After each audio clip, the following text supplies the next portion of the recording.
என் அன்பு குழந்தையே, எந்த சூழ்நிலையிலும் நீ வாழ பழகிக் கொண்டாலே போதும். எதையும் தாங்கிக் கொள்ளும் மனப்பக்குவம் உனக்குள் வந்துவிடும். நீ கவலைப்படாமல் உன்னுடைய வாழ்க்கையை நிம்மதியாக வாழ வேண்டும் என்பதற்காகத்தான் இன்று இரவுக்குள்ளாகவே நீ கேட்கும்படி உன்னுடைய பார்வைகளில் இதை நான் வைத்தேன்.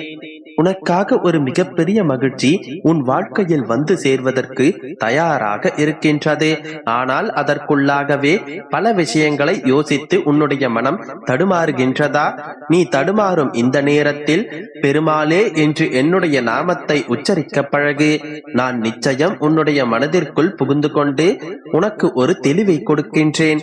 எதையும் நினைத்து வீணாக கவலைப்படாதே. உன்னுடன் உனக்கு துணையாக இருக்கும் நான் ஒருபோதும் உன்னை நான் கைவிட மாட்டேன். எந்த நொடியில் வேண்டுமானாலும் எனது அதிசயம் நடக்கலாம் என்றெல்லாமே. எப்பொழுதும் நம்பிக்கையை மட்டும் இலக்காக வைத்துக்கொள். தோல்வியடைய நேர்ந்தாலும் கூட துவண்டு சோர்ந்து போகாதே. உன்னை தூக்கிவிடவும் உன்னுடைய வாழ்க்கையை உயர்த்தவும் நான் இருக்கின்றேன். இனி வரும் சூழ்நிலைகளை உனக்கு சாதகமாக மாற்றுகின்றேன். கவலைப்படாதே. நீ நினைத்து வருத்தப்படும் விஷயங்கள் எல்லாம் சரியாகி நீ பார்த்து வியக்கும் அளவிற்கு உன்னுடைய வாழ்க்கையில் நல்ல மாறுதல்களை இன்று இரவே நான் ஏற்படுத்துவேன். நாளை விடியல் முதலே உன்னுடைய வாழ்வில் பல அற்புதங்கள் நிகழ்ந்து மகிழ்ச்சிக்குரியதாய் உன்னுடைய வாழ்க்கையை மாற்றத்தான் போகின்றேன். இனி நீ நன்றாக இருக்கப் போகின்றாய். உன்னுடைய வாழ்க்கை பிரகாசமாக ஜொலிக்கப் போகின்றது. இனி உனக்கு எப்போதுமே நல்லதாகத்தான் நடக்கும். உன்னுடைய மனதில் என்னென்ன ஆசைகள் தோன்றுகின்றதோ அந்த ஆசைகளையெல்லாம் பூர்த்தி செய்யக்கூடிய நான் உனக்கு எல்லாவற்றையும் அள்ளி கொடுக்கத்தான் போகின்றேன். கவலைப்படாதே. எந்தவித கஷ்டம் வந்தாலும் பெருமாளே துணை என்று என்னுடைய நாமத்தை மட்டும் சொன்னால் போதும். உனக்கு துணையாக நான் வந்து உன்னுடைய பிரச்சனைகளை எல்லாம் சரி செய்து விடுவேன்.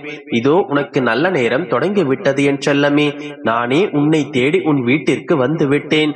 என்னை நீ கண் குளிர பார்ப்பதற்காகத்தானே காத்து கொண்டிருந்தாய். இதோ உனக்கான சரியான நேரம் வரும்போதே நான் உனக்கு காட்சி கொடுக்கப் போகின்றேன். உன்னுடைய பிரச்சனைகளை எல்லாம் யாரிடமாவது மனம் விட்டு சொல்லலாம் என்று உனக்கு தோன்றுவது எனக்கு தெரியும். உனக்கான விஷயங்களையும் உன்னுடைய எதிர்பார்ப்புகள் என்னவென்பதையும் உனது பிரச்சனைகளையும் காது கொடுத்து கேட்பதற்கு நான் இருக்கின்றேன் என் செல்லமே. எது உனக்கு மிகவும் பிடித்த விஷயமோ, எது உனக்கு நிரந்தரமாக உன்னுடைய வாழ்க்கையில் இருக்க வேண்டுமோ அதுதான் முதலில் உன்னுடைய வாழ்க்கையை விட்டு செல்லும். ஏனென்றால் இங்கு யாருக்குமே எதுவுமே நிரந்தரமில்லை என்பதுதான் உண்மை. இதை புரிந்து கொண்டு ஏற்றுக்கொள்ள பழகு என் செல்லமே.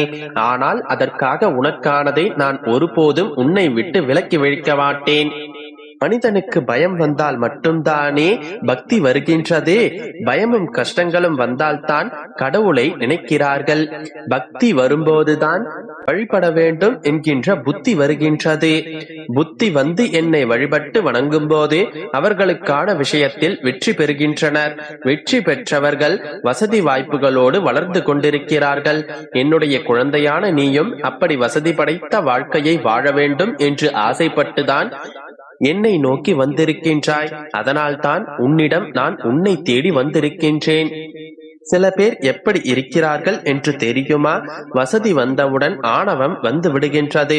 ஆணவம் வந்தவுடன் அழிவும் சேர்ந்தே வருகின்றது. அழிவு வரும்போது மீண்டும் பயம் வருகின்றது. உடல்நிலை சரியில்லையே, சேர்த்த சொத்துக்கள் என்ன ஆகுமோ, கஷ்டப்பட்டு சேர்த்து வைத்ததெல்லாம் அழிந்து காணாமல் போய்விடுமோ என்கின்ற பயம் வரும்போது மீண்டும் என்னை வந்து வணங்கி வழிபடுகின்றனர். பல பேர் இப்படித்தான் வந்து வணங்குவதும் திரும்ப செல்வதும் மீண்டும் அது வணங்குவதுமாக இருக்கிறார்கள். என் அன்பு பிள்ளைகள் யாருமே என்னை விட்டு ஒருபோதும் விலக நினைக்க மாட்டார்கள். உண்மையான பக்தி என்பது ஒருபோதும் என்னை விட்டு விலகாது. நீ நல்ல குழந்தையாக இருந்தால் நீ யாருக்கும் பயப்படக்கூடாது என்றெல்லாமே. ஏனென்றால் உனக்கான நன்மைகள் உனக்கு கவசமாக இருக்கும்போது நீ ஏன் மற்றவர்களை கண்டு பயப்பட வேண்டும்? உன்னுடைய தந்தை நானே உன்னுடன் இருக்கும் வரையிலும் உன்னை யாரும் தீண்டுவதற்கு நான் அனுமதிக்க மாட்டேன். என்ன நடந்தாலும் என்ன வந்தாலும் அது அனைத்தும் உன்னுடைய வாழ்க்கையில் நல்லதுக்காகவே வருகின்றது என்பதை நினைத்துக்கொள். உன்னுடைய வாழ்க்கை நிச்சயம் சிறப்பானதாக இருக்கும். அடுத்த நிமிடம் என்ன நடக்கும் என்பதை யாராலும் சொல்ல முடியாதுதானே? அதுதானே உண்மை. அப்படி இருக்கும் போது இந்த குறுகிய கால மனிதர்களின் வாழ்க்கையிலும் எதற்காக தேவையற்ற திமிரும் ஆணவமும் இருக்க வேண்டும்? இப்படிப்பட்ட குப்பைகளை சுமக்காமல் தூக்கி போடுங்கள். அடைக்கப்பட்ட கூட்டிலிருந்து வெளியே பறந்து வரும் பறவையைப் போல உன்னுடைய துன்பங்களையும் மனக்கவலைகளையும் என்னிடம் திறந்து கொட்டிவிடு. உன்னுடைய கவலைகள் அனைத்தையும் நான் கரையச் செய்து விடுவேன். நம்பிக்கையோடு இரு, நல்லதே நடக்கும். என் அன்பு குழந்தையே, இருளான வாழ்க்கை என்று கவலை கொள்ளாதே. கனவுகள் முளைப்பது இருளில்தான். நிச்சயம் உனக்கான நாள் விடியும். அந்த விடியலில் நீ ஆசைப்பட்டபடி உன்னுடைய வாழ்க்கை அமையும். நிகழ்காலத்தை சரியாக பயன்படுத்திக்கொள். எதிர்காலம் உன்னை மகிழ்ச்சியாக வரவேற்கும். வெற்றி அடைவதற்காக கடைசியாய் ஓடுகின்றாய் என்று வருத்தப்படாதே. இன்னும் நிற்காமல் ஓடிக்கொண்டிருக்கிறாய் என்பதே பெருமைதான். எத்தனை பிரச்சனைகள் வந்தாலும் அதை கண்டு சோர்வடையாதே.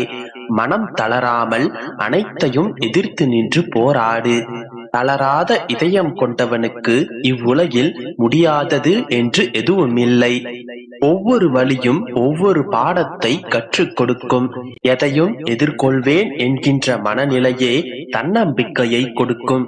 குழந்தையே, உன்னுடைய மனசாட்சிக்கு மட்டும் உண்மையாய் இரு. யாரிடமும் உன்னை நிரூபிக்க வேண்டிய அவசியமில்லை.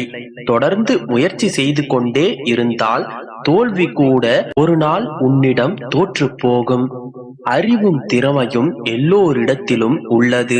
ஆனால் அதை வழிநடத்தும் விதத்தில் தான் வெற்றியும் தோல்வியும் அமைந்துள்ளது. அறிவு என்பது ஒரு கூர்மையான கத்தியை போன்றது. அதனை பயன்படுத்தும் விதத்தில்தான் நன்மையும் தீமையும் அடங்கியுள்ளது. என் குழந்தையே, வாழ்க்கையில் இன்னும் முன்னேறவில்லை. நம்முடைய வாழ்க்கையில் எந்த நன்மையும் நடக்கவில்லை. இதன் பிறகு நம்முடைய வாழ்க்கை எப்படி ஆகுமோ என்று எதிர்காலத்தை நினைத்து உன்னுடைய மனம் கவலைப்படும் போது உன்னுடைய மனதிடம் ஒன்றை மட்டும் சொல். மனமே, பதற்றப்படாதே. மெல்ல மெல்லத்தான் எல்லாம் நடக்கும். தோட்டக்காரன் எவ்வளவு நீரை ஊற்றினாலும் பருவம் வந்தால்தான் பழம் பழுக்கும். உனக்கான காலமும் நேரமும் வரும்பொழுது உனக்கானது நிச்சயம் உனக்கு கிடைக்கும் என்று நம்பிக்கையோடு சொல். இதற்காகவும் பயப்படாதே. உனக்காக உன்னுடைய அப்பா நான் இருக்கின்றேன். ஒரு கதவு மூடப்பட்டால் அதைவிட சிறந்த வழி ஏதோ ஒன்று இருக்கின்றது என்பதுதான் பொருள். முடிவுகளுக்கு முக்கியத்துவம் அளிக்காமல் முயற்சிகளுக்கு முக்கியத்துவம் கொடு. அதன் பிறகு உன்னுடைய